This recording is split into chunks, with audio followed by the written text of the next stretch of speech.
Hey, this is Russell Moore, and this is One Thing You Missed. I'm here today at the factory in Franklin, Tennessee. My colleague Troy Newbell and I have been filming some curricular content today.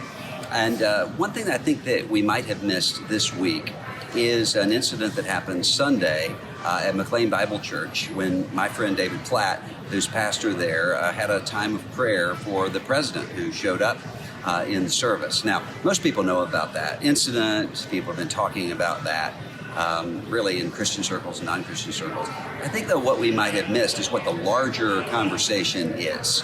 Because I think that David, who, full disclosure, is a good friend of mine, has been for a lot of years, I think he handled it really well.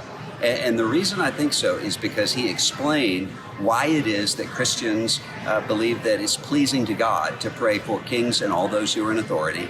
And he explained that we pray for all of those who are in authority, and that we don't pray for them when we endorse them or all of their positions or not. We always pray for all of those who are in authority to make wise decisions. And so I think it was a good teaching opportunity there. Now, what David recognized is that there's a modeling to people of how to pray for politicians. So sometimes it's easy for people to pray for politicians they like and to not pray for politicians they don't like. So wherever they are on the political spectrum, they pray one way for people they support and another way for people that they don't. But the Bible doesn't make that distinction. So I think David modeled for people who might agree with everything or most things that President Trump's about, and people who would disagree with most things that President Trump is about, how to do that.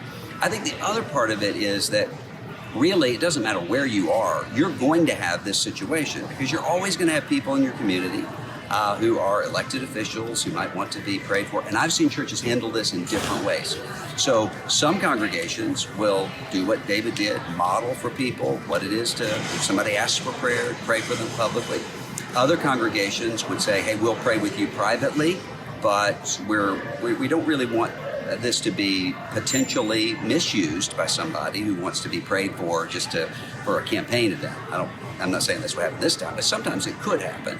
And so what they do is to have private times of prayer and say, we welcome you to join us no matter who you are, but we're going to treat you like every other visitor.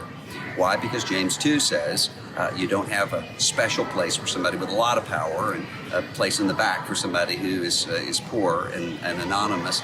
Those are good tensions to work through as a congregation. But I think this was a good moment to show to the world Church of Jesus Christ isn't a political movement. Church of Jesus Christ isn't part of anybody's tribe. Church of Jesus Christ is multinational and transcendent.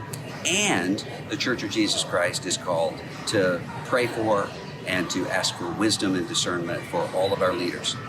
So I'm confident that David wouldn't have handled that situation any differently if it were George W. Bush or Barack Obama or, in this case, Donald Trump.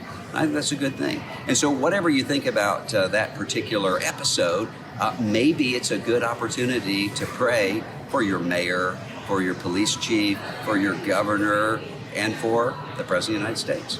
This is Russell Moore. This has been One Thing You Missed.